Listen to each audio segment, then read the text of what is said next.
We didn't have to go far to meet our next entrepreneur.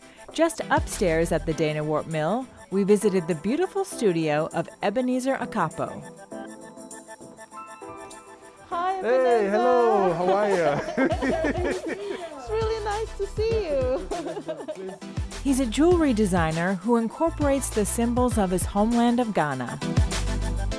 So you are from Ghana. Tell me about your life in Ghana. Ghana is structured in such a way that the high school that you attend, most of the time, about 85% determines what you become in the future. I wanted to be an architect just like my dad. But somewhere along the line, my dad was like, no, we cannot all be architects. So he suggested I go study jewelry making. And then I quickly realized that the techniques or the technical skill that I learned when I was in high school transferred itself into jewelry making.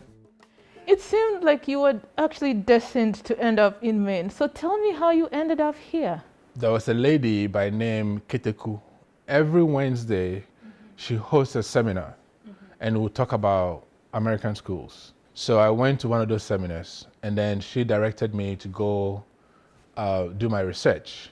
After my research, I came up with 2 schools in three different states: Maine, Texas, and Indiana. Went to meet with her and then she said, Maine. If you go to Maine, your parents will be able to sleep at night. I had no idea what that meant, but I was like, okay. So I only applied to Maine College of Arts. I just applied and that was it. And then I left for Italy. I went there specifically for jewelry making. Everything in the class was taught in Italian. Yeah, so it was there that my dad sent a letter at the time that I have been accepted to Maine College of Arts and if I still was interested in going to Maine. So I was like, yeah. I thought I was coming into a complete 100% jewelry making school. I had no idea that it was a college and I had to study things I didn't want. There was another instructor, Tracy Cockrell. She said, Ebenezer, I know you're frustrated, but you have to let go.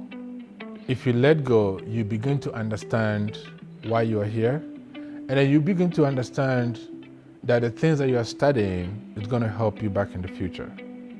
Well, I met Ebenezer in 1999 when I first started at Maine College of Art. And Ebenezer was a junior at the time, and so he had come with a really strong skill set because he had studied in Italy prior to coming to Maine College of Art. And then in March, the following semester, what we have is a merit competition, which is the biggest competition at the college. And it's the competition that students make the most money at if they win. And so Ebenezer just filled this large case with all of these pieces. And it was hands down. And he was the first student from the metals department to actually win the top merit scholarship. Prior to going to RIT, my whole mindset was I just wanted to design and make luxury products, like high-end, very expensive products. We did a class trip to Cooper Hewitt Center. And it was there that I actually saw a show designing for the 99% of the world population. And I was like, oh. So apparently all the luxury design products only target 1% of the world population. After the show, I came back with a mindset, how do I use design as a tool to solve problems? So then I had to go back to when I was growing up in Ghana. What were some of the problems that were literally apparent? So I went with water. My head of department teamed me up with another company who were also working in something similar. Their system actually was a portable UV system, which was about $200. So I started integrating their system into my design and I ended up taking prototypes to Ghana. And it's funny when I also happened to make a presentation to UNICEF in Ghana. After the presentation, one of the gentlemen came to me and said, yeah, it's a nice project, but good luck. When you go to the villages, they're going to tell you their grandfathers or whatever grew up to be 90 years old drinking the same water. So they would not see the importance of it. So I said, okay, if you guys got it for free, would you want it? Oh, yeah, we want it if it's free. And that was when the jewelry making kicked in again. And for the first time, I saw in every jewelry shop, they had the heart shape symbol, but their own interpretation. And I was like, we have these symbols in my country. These are ancient symbols. How cool will it be if I can take those symbols, try to maintain the integrity of the symbol, but bring it into the modern world? And the whole idea was that 70% of that proceeds was going to go directly into providing the UV units to people who want them. That is how it all started. And then, I got opportunity to come back to Maine to work for Maine College of Arts. And I thought just by having the earrings and having them on their website, people would just like it because it's a cool story, right? No. I was like, okay, how can I get people to buy my work? They don't know who I am. So one time I went to visit my cousin in London, and we're walking down the streets of England, and I saw fresh Maine lobsters sold here. I'm like, what? So I thought that was kind of cool. But then it also triggered something, which was the symbols from Maine. What are they? Because anytime you talk about Maine, everybody's, oh, I'm lobster.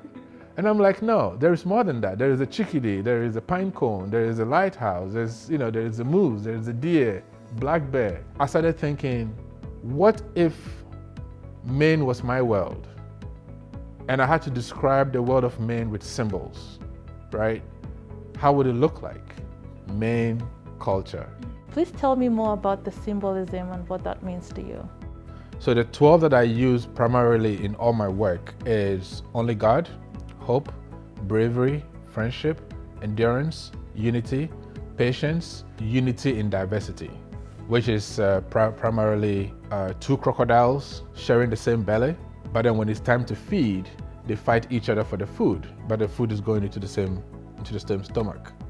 I actually used that particular symbol to create a pattern to help raise funds for a bunch of lawyers who have come together to help immigrants on how to get their citizenship. And it's called Project Citizenship. So what are some of the challenges you've faced running a small business in Maine? I don't want to say because I'm an immigrant, but I feel like in my mind, I'm creating these unique pieces, but at the same time, I don't know how to explain. Like, I have to prove myself, like overly, like I have to go 1,000 times just to prove to somebody that, hey, my design is cool, buy it. Are there organizations that have supported you as well? Coffee by Design, Maine Craft Associates is another one. And then I also have Indigo Arts. The unique thing about Indigo Arts is that I had the opportunity to actually do a mentee program where I worked with another artist who was more of a sculptor. And then with Creative Portland, I had the opportunity to build or to design and set up this walk-in sculpture for a bus shelter. When I met Ebenezer a few years ago, I saw his jewelry line, and I bought his earrings and a cuff, and I noticed how beautiful the patterns were and the light that came through and the shadows they created. And at the time, I was considering managing a creative bus shelter initiative, and I thought this could be a beautiful bus shelter to have his patterns casting the light. And he could use his symbols, his Andinkra symbols, for the Creative Bus Shelter Initiative, which was made possible by a National Endowment for the Arts grant. So with the bus shelter, with everything that is happening in the world today, especially with the Black Lives Movement and everything else, the two symbols that resonated was hope and friendship. And I thought by integrating those two symbols into the bus shelter, it would become a place where people can go and have some sort of peace. My goal is just to make things that make me happy. And if it makes me happy, then it will make somebody else happy. And I believe that as immigrants, if we can focus on what we can do to make us happy, then that will extend to the third party.